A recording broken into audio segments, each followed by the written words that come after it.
Hello! Welcome back to our channel Sathya here. இன்னைக்கு நம்ம சேனல்ல ரொம்ப இன்ட்ரஸ்டிங்கான வீடியோ.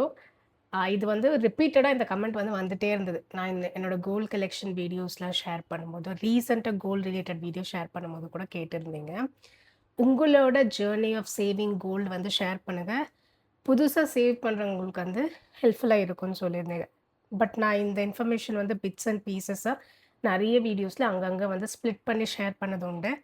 அது எல்லாத்தையும் கன்சைஸ் பண்ணி இந்த வீடியோல வந்து ஷேர் பண்றேன். புதுசா பார்க்குறவங்களுக்கு எஸ்பெஷலி ஹெல்ப்ஃபுல்லா இருக்கும். And on a funny note நான் ரீசென்ட்டா கோல்ட் வீடியோ போடும்போது வந்து அவங்க பேர் வந்து நான் மறந்துட்டேன். Very sorry.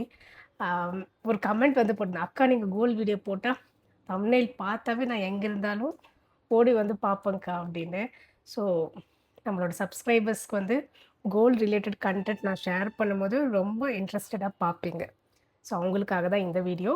இன்ட்ரெஸ்ட் இருந்தா ஃபர்தரா வாட்ச் பண்ணுங்க. Else you can skip this video here. Okay? Without getting delay let's get into the video. And before getting into the video ஒரு விஷயம். நெறைய பேர் வந்து கமெண்ட் பண்ணியிருந்தீங்க. நீங்க பேசும்போது உங்களுக்கு ரொம்ப மூச்சு வாங்குது. Please take care of your self அப்படின்னு வந்து சொல்லியிருந்தீங்க. இது ரிப்பீட்டடா லாஸ்ட் ஒரு 5, 6 வீடியோஸ் வந்துட்டே இருந்ததா, நானும் வந்து மென்ஷன் பண்ணேன். 1, 2 வீடியோல ஐ அம் டூயிங் ஆல் ரைட்ன்னு. I am actually doing all right. I am doing good. Just that எனக்கு வந்து ஆன் அண்ட் ஆஃப் சில ஹெல்த் இஷ்யூஸ் இருந்துச்சு. But everything is getting settle down. Other than that எந்த ஒரு major concern எதுவும் இல்ல. ஓகேங்களா? ஸோ என்னோட ஜர்னி ஆஃப் சேவிங் கோல்ட் நான் எப்பத்துலேருந்து ஸ்டார்ட் பண்ணேன்னு சொல்கிறேன்.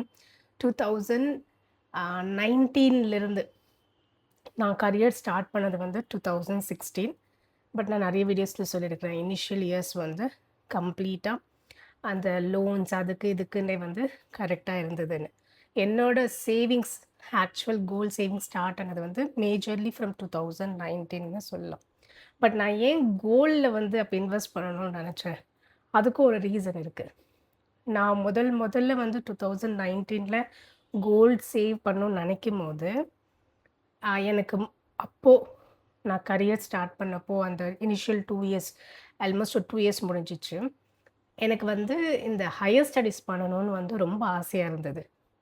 As soon as I completed my BTech, உடனே வந்து எனக்கு எம்டெக் பண்ணணும்னு ஆசை இருந்தது. பட் நம்ம வீட்டோட ஃபினான்ஷியல் கண்டிஷன்ஸ்னால வந்து கண்டிப்பா நம்ம வேலைக்கு போய் தான் ஆகணும்.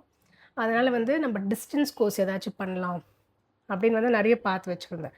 டெக்கெம்ல வந்து இந்த பிட்ஸ் பிலானி அவங்களோட டை அப் பண்ணி கோர்ஸ் வந்து நீங்க எடுத்துக்கலாம். பட் அந்த மாரி எடுத்துக்கும்போது வந்து நீங்க மேண்டேட்டரியா அந்த கம்பெனில அந்த கோர்ஸ் முடிஞ்சதுக்கப்புறம் ஒரு 3 இயர்ஸ் என்னமோ அக்ரீமெண்ட் போடுவாங்க. வொர்க் பண்ணணும் அப்படிலாம் இருந்தது. ஸோ அதெல்லாம் நான் பார்த்துட்டு இருந்தேன். பட் எந்த கோர்ஸ் பண்ணணும்னு நெனச்சாலும் நமக்கு வந்து காசு தேவைப்படும் இல்லையா?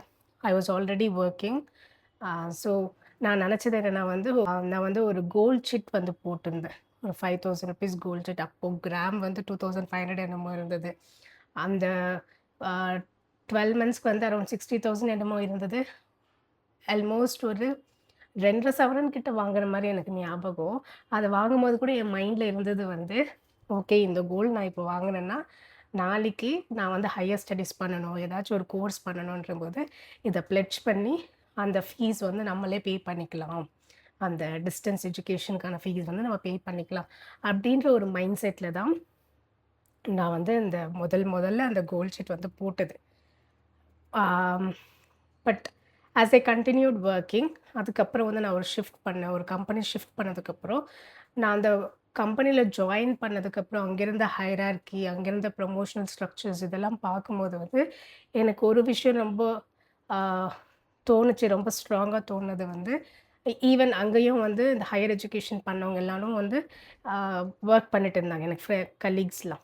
அவங்களோட நான் டிஸ்கஸ் பண்ண நெறைய தடவ சொல்லியிருக்கேன். நானும் இந்த மாரி வந்து ஹையர் எஜுகேஷன் பண்ண எனக்கு ஆசையா இருக்கு. இந்த டீட்டெயில்ஸ்லாம் சொல்லுங்கன்னு எனக்கு majority of people who told me about higher education especially for people working in IT வந்து இட் இஸ் நாட் நெசசரி. நீ வந்து ஒரு ப்ரமோஷனுக்காக பார்க்குற. ஒரு நல்ல ஃப்யூச்சர்ல வந்து உனக்கு ஒரு நல்ல சம்பளம் வரணும். நல்ல ஹையர் லேடருக்கு நீங்க போகணும்னு நினைக்கும்போது வந்து ஹையர் எஜுகேஷன் தான் பண்ணணும்னு கண்டிப்பா தேவையில்ல. வொர்க் எக்ஸ்பீரியன்ஸ் மேட்டர்ஸ்ன்னு வந்து எனக்குமே வந்து அங்க வொர்க் பண்ணும்போது எனக்கு புரிஞ்சது. ஸோ அந்த தாட் வந்து நான் அப்படியே வந்து பாஸ் பண்ணிட்டேன். இந்த ஹையர் எஜுகேஷன்ன்ற தாட் வந்து அப்படியே பாஸ் பண்ணிட்டேன். But I still continued saving gold. நான் எப்படிலாம் சேவ் பண்ணேன் அப்படின்னா, அந்த 2019-20 அந்த பீரியட் ஆஃப் டைமில் ஒரு 12 மந்த்ஸ் கோல்ட் ஷீட் தான் நான் முதல்ல போட்டது. அதுக்கப்புறம் நான் கோல்ட் ஷீட் போடலை. என்னோட சேலரி வந்து இன்க்ரீஸ் ஆனதுக்கப்புறம் லைக் நான் ஸ்ப்ளிட் பண்ணி கோல்டு வந்து வாங்குறது வந்து சேவ் பண்ணியிருந்தேன். கோல்ட் சிட் வந்து நான் பே பண்ணல. ஏன்னா எனக்கு அது ஒரு பயம். அது ஒரு கமிட்மெண்ட் இல்லையா? ஒரு சிட் பே பண்ணணும். நடுவுல ஏதாச்சும் ஒர்க்ல ஏதாச்சும் ப்ராப்ளம் வந்து நம்மளுக்கு வந்து வேலை இல்லைன்னா நம்ம அதை எப்படி கட்டுவோன்ற ஒரு பயம் இருந்தது. அதனால என்ன பண்ணுவேன்னா, இந்த மாதம் ஒரு 25,000 எடுத்து வச்சு, நெக்ஸ்ட் மந்த் ஒரு 25,000 2 மந்த்ஸ் எடுத்து வச்சு கொஞ்சோண்டு கோல்டு வாங்குறது. ஸோ அந்த மாரி வந்து 2 மந்த்ஸ் ஒன்ஸ் 3 மந்த்ஸ் ஒன்ஸ் வந்து ரொட்டேஷன் பண்ணி தான் வந்து அந்த கோவிட் டைமில் வந்து நான் கோல்டே வந்து சேவ் பண்ணியிருந்தேன். மேஜர்லி 2019லேருந்து 2021 அந்த டைமில் வந்து பீரியட் ஆஃப் டைமில் தான் நான் கோல்டு வந்து கொஞ்சம் சிக்னிஃபிகண்ட்டாக வந்து சேவ் பண்ண வந்து ஸ்டார்ட் பண்ணியிருந்தேன். பட் நான் சிட் எதுவும் போடல. இந்த மாதிரி ரொட்டேஷன் பண்ணி வாங்கிட்டு இருந்தேன். ஆல்சோ பேரலி வந்து ஏதாவது ஒரு போனஸ் வந்தாலும் எது வந்தாலும் இந்த கோல்ட் காயின்ஸ்லாம் வந்து வாங்குறது வந்து ஸ்டார்ட் பண்ணேன். இந்த அமேசானில் இப்போது வந்து நம்ம வெளியில் வந்து இந்த கோல்ட் காயின் ஒரு சவரன் வந்து 45,000னா அமேசானில் வந்து ஒரு 2,000 3,000 கம்மியாக கிடைக்கும். இந்த கிரெடிட் கார்டெலாம் யூஸ் பண்ணோன்னா இந்த பர்டிகுலர் கார்டுக்கு வந்து இந்த ஆஃபர் இருக்கும். அந்த மாதிரி டைம்ஸ்லாம் ஒரு 2-3 தடவை வந்து வாங்கி வச்சுருக்கேன். ஸோ இந்த மாதிரி வந்து ஒரு பக்கம் வந்து எவ்ரி மந்த் சேலரியிலேருந்து ஸ்ப்ளிட் பண்ணி கோல்டு சேவ் பண்ணிட்டு இருந்தேன். இன்னொரு பக்கம் என்னால் முடியிறப்பெல்லாம் காயின்ஸ் வந்து வாங்கி வச்சுருந்தேன். எனக்கு அப்போ இருந்த ஒரு மிகப்பெரிய டார்கெட் வந்து நான் நிறைய பேருக்கு சொல்லியிருக்கிறேன். எங்கள் ஆயா வீட்டில் கூட சொல்லியிருக்கிறேன். நான் வந்து எப்போ 30 சவரன் வந்து சேர்த்து வைக்கிறேன், அப்போ தான் நான் கல்யாணம் பண்ணுவேன் அப்படின்னு. இனிஷியலாக அந்த வார்த்தை நான் சொல்லும்போது என்கிட்ட என்ன ஒரு 2 சவரன் 3 சவரன் தான் இருந்திருக்கும். பட் நான் எந்த தைரியத்தில் சொன்னேன்னு எனக்கு தெரியல. பட் அந்த ஒரு டார்கெட் வந்து நான் வச்சுருந்தேன். இது 30 சவரன் இது நான் எப்போ ரீச் பண்ணணும் அப்போ தான் கல்யாணம் பண்ணுவேன். But it is nothing related to like okay இவ்வளோ சவரன் போட்டு தான் கல்யாணம் பண்ணிட்டு போனால் அது ஒரு ப்ரைட் அப்படி கிடையாது. அது ஒரு செக்யூரிட்டி, அது எனக்கு ஒரு பேக்கப்பாக இருக்கும். டார்கெட்டும் ஒன்று செட் பண்ணனால நான் ஏர்ன் பண்ணுறதும் சேவ் பண்ணுறதும் இப்படி தான் அது போயிட்டு இருந்ததே தவிர வேறு எதுவும் நான் பெருசாக வந்து அந்த டைமில் வந்து யோசிக்கல. இங்கே ட்ரிப் போகணும், அங்கே போகணும், இந்த ட்ரெஸ் வாங்கணும், அந்த ட்ரெஸ் இந்த மாதிரி ஸ்பெண்ட் பண்ணணும், அந்த மாதிரிலாம் வந்து யோசிக்காமல் இந்த டார்கெட் நோக்கியே வந்து நான் போயிட்டு இருந்தேன். ஸோ அது வந்து எனக்கு ரொம்பவே ஹெல்ப்ஃபுல்லாக இருந்தது. அந்த ஒரு டார்கெட் செட் பண்ணது அந்த டைமில் அப்போ இருந்த ஒரு ஃபினான்ஷியல் கண்டிஷனுக்கு அந்த ஃபிகர் வந்து அது ரொம்ப பெரிய ஃபிகர் எனக்கு. பட் ஏதோ ஒரு வாய் வார்த்தையில் நான் சொன்னது தான்.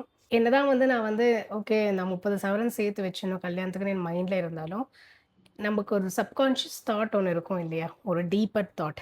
அந்த மாதிரி எனக்கு இருந்தது வந்து நான் இவ்வளோ கஷ்டப்பட்டு நான் சேர்த்ததெல்லாம் ஒரு வீடுன்னு நான் வாங்கும்போது இது எல்லாத்தையும் நான் யூஸ் பண்ணிப்பேன். அப்போ வந்து எனக்கு இது ஹெல்ப்ஃபுல்லாக இருக்கும். அந்த ஒரு நோஷன் வந்து எனக்கு ரொம்ப டீப்பராக இருந்தது. அதனால தான் வந்து கண்டினியூஸாக அதை மட்டுமே ஃபோக்கஸ் பண்ணிட்டு இருந்தேன். ஏன்னா கையில் காசு இருந்தால் செலவாயிடும். யாரையும் நம்பி வெளியில் சீட்டு போடுறது அது வந்து எனக்கு எனக்கு எனக்கு வந்து அதில் பெருசாக ட்ரஸ்ட் இல்லைன்னு சொல்லி எங்கேயும் வெளியில் போய் சீட்டு போடல. இந்த ஆர்டி எஃப்டி ஏதாச்சும் போட்டாலும் வந்து எப்படியோ ஒன்று செலவாயிடும். ஸோ எனக்கு வந்து ரொம்ப ஃபீஸிபிளாக ரொம்ப ஃப்ளெக்சிபிளாக இருந்தது வந்து இந்த கோல்டு தான். ஓகே என்கிட்ட ஒரு 10,000 இருக்குது, நான் போய் கொடுத்து வாங்கிட்டு வந்தேன்னா என் கையில் கோல்டு இருக்குது. அது பார்க்கும்போது எனக்கு அது ஒரு கைண்ட் ஆஃப் ப்ரைட். ஓகே நான் இதை சேவ் பண்ணிட்டேன். ஸோ அது வந்து என்னை இன்னுமே கொஞ்சம் புஷ் பண்ணும். நெக்ஸ்ட் வந்து இன்னும் கொஞ்சம் வாங்கணும், இன்னும் கொஞ்சம் வாங்கணும். அது இது எல்லாத்தையும் சேர்த்து நான் வீடு கட்டும்போது நான் இதை யூஸ் பண்ணணும்னு நினச்சி தான் வந்து அந்த டார்கெட்டை நான் செட் பண்ணியிருந்தேன்.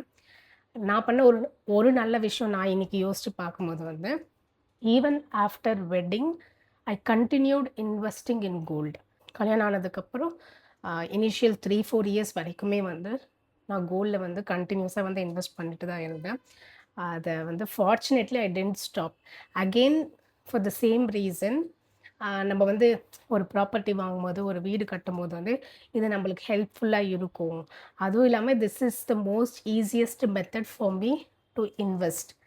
எனக்கு மற்ற வேறு எந்த ஒரு ஃபினான்ஷியல் சேவிங் மெத்தட்ஸில் வந்து பெருசாக நம்பிக்கை இல்லாதனால இது எனக்கு ரொம்ப விசிபிளாக நான் கோல் சேவ் பண்ணுறது வந்து என்னால் பார்க்க முடிஞ்சது. அது எனக்கு ரொம்ப ஹெல்ப்ஃபுல்லாக இருந்தது. ஸோ அதனால தான் அதை நான் வந்து கண்டினியூ பண்ணிட்டு இருந்தேன். ஸோ ஆஃப்டர் மேரேஜ் எஸ்பெஷலி வந்து நான் எப்படிலாம் சேவ் பண்ணேன்னா சேம் மெத்தட் தான். நான் சிட் போட்டது வந்து ஒரு 1-2 தடவை நான் போட்டிருப்பேன் after marriage. But honestly speaking வந்து இதே மாதிரி தான் எவ்ரி மந்த் வாங்கிட்டு கிரெடிட் கார்டில் வாங்கிட்டு 2 மந்த்ஸ் வந்து அதை ஸ்ப்ளிட் பண்ணி பே பண்ணுவேன். இஎம்ஐயை கன்வெர்ட் பண்ண மாட்டேன். அந்த அந்த டியூ டேட்க்கு வந்து கரெக்டாக அந்த பில் வந்து நான் பே பண்ணுற மாதிரி நான் பிளான் பண்ணிப்பேன். நெக்ஸ்ட் வந்து சேம் கோல்ட் காயின்ஸ் வாங்குறது. அண்ட் மோஸ்ட் இம்பார்ட்டன்ட்லி வந்து கிரெடிட் கார்டு தான். இதை பற்றி நான் எக்ஸ்க்ளூசிவாக 2-3 தடவை வந்து நான் ஷேர் பண்ணியிருக்கிறேன். அந்த வீடியோட லிங்க் வந்து டிஸ்கிரிப்ஷன் பாக்ஸில் கொடுக்குறேன். இன்கேஸ் உங்களுக்கு தேவைப்பட்ட செக் பண்ணி பாருங்கள். கிரெடிட் கார்டில் எப்படிலாம் வந்து எஃபெக்டிவாக வாங்கலாம் அப்படின்னு. அதில் தான் வந்து நிறைய யூஸ் பண்ணி நான் வந்து கோல்டு வந்து கண்டினியூஸாக வந்து சேவ் பண்ணுது. அது இல்லாமல் அப்பப்போ இந்த ஆஃபர்ஸ்லாம் விடுவாங்களே, இந்த 50% offer in ஜாய்லுக்கஸ், Jose and looks, இந்த மாதிரிலாம் ஆஃபர்ஸ் விடும்போது இயர்லி ஒன்ஸ் ஆர் ட்வைஸ் விடுவாங்க. அந்த மாதிரி ஆஃபர் டைமில் வந்து யூட்டிலைஸ் பண்ணது உண்டு. ஸோ ஆஸ் எ செட் வந்து நான் கண்டினியூஸாக இன்வெஸ்ட் பண்ணது வந்து கோல்டில் ஒரு ப்ராப்பர்ட்டி வாங்கும்போது யூஸ்ஃபுல்லாக இருக்கும்னு. ஸோ பாப்பா பிறந்த உடனே வந்து இன்னுமே சந்தோஷமாயிடுச்சு. ஓகே, நம்ம இத்தனை நாளாக சேவ் பண்ணதெல்லாம் வந்து போட்டு அழகு பார்க்கலாம் அப்படின்ற மாதிரி. ஸோ இப்படி தான் வந்து என்னோட ஜேர்னி ஆஃப் சேவிங் கோல்டு. இப்போ வந்து விற்கிற கோல்டு ரேட்டுக்கு வந்து எப்படிலாம் சேவ் பண்ணலான்னு கேட்டிங்கன்னா, கொஞ்சம் கொஞ்சமாக நம்ம சேவ் பண்ணிக்கலாம். ஆஸ் யூஷுவல் கோல்ட் ஷீட்ஸ் போடலாம், சேர்த்து வச்சு காயின்ஸாக வாங்கலாம். கோல்ட் ஷீட் போடுறதுல வந்து எனக்கு பெருசாக வந்து இப்போ விற்கிற கோல்டு ரேட்டுக்கு வந்து எனக்கு அது கன்வின்சிங்காக தோணலை. ஏன்னா இன்றைக்கி ஒரு கோல்டு ரேட் இருக்கும், நம்ம அதை சிட் முடியும் போது வந்து வேறு ஒரு கோல்டு ரேட் இருக்கும். நிறைய சிக்னிஃபிகண்ட் டிஃப்ரென்ஸ் இருக்கும்போது வந்து அதில் வந்து கன்சிடரபிள் லாஸ் வந்து நம்மளால் பார்க்க முடியும். ஸோ மேக்கிங் சார்ஜ் எவ்வளோ களவு கம்மியாக இருக்கோ அந்த மாதிரி ஆர்னமெண்ட்ஸ் வந்து நம்மக்கிட்ட காசு இருக்கும்போது கொஞ்சம் கொஞ்சமாக வாங்கிட்டா பெட்டர்னு எனக்கு தோணும். அது இல்லாமல் கோல்ட் காயின்ஸ் வந்து ரொம்பவே ஹெல்ப்ஃபுல்லாக இருக்கும். மோஸ்ட் இம்பார்ட்டன்ட்லி வந்து இப்போது பேடிஎம், ஃபோன்பே, கூகுள் பே எல்லாத்துலேயுமே வந்து சின்ன சின்ன பீஸ் மாதிரி கூட நம்ம கோல்ட் பர்ச்சேஸ் பண்ணுறதுக்கான ஒரு ஆப்பர்ச்சுனிட்டி, ஃபீஸிபிலிட்டி இருக்குது. ஸோ அதில் எல்லாமும் வந்து நம்மளால் முடிஞ்சதை வந்து இன்வெஸ்ட் பண்ணி கொஞ்சம் கொஞ்சமாக வந்து சேவ் பண்ணிக்கலாம். ஸோ இதை தான் வந்து நான் எனக்கு உங்ககிட்ட ஷேர் பண்ணணும்னு நினச்சிருந்தேன். இந்த கோல்டு ரிலேட்டட் வீடியோ போடும்போது வந்து அவ்வளோ கமெண்ட்ஸ் வரும். நிறைய கமெண்ட்ஸ் வந்து நான் அட்ரஸ் பண்ணாமல் கூட இருக்குது. முடிஞ்சால் வந்து 1 பை 1 வந்து அதுக்கு ரிலேட்டடாக ஷேர் பண்ணுறேன். நெக்ஸ்ட் வீடியோ வந்து உங்களோட கல்யாணத்துக்கு நீங்கள் எவ்வளோ கோல்டு வந்து மொத்தமாக சேவ் பண்ணீங்க அப்படின்னு வந்து ஒருத்தவங்க வந்து கேட்டிருந்தாங்க. நான் நிறைய தடவை நினச்சிருக்கேன் இதை பற்றி வந்து வீடியோ ஷேர் பண்ணணும் அப்படின்னு சொல்லி. ஸோ இன்ட்ரெஸ்ட் இருந்தால் நீங்கள் கமெண்ட் பண்ணுங்கள்.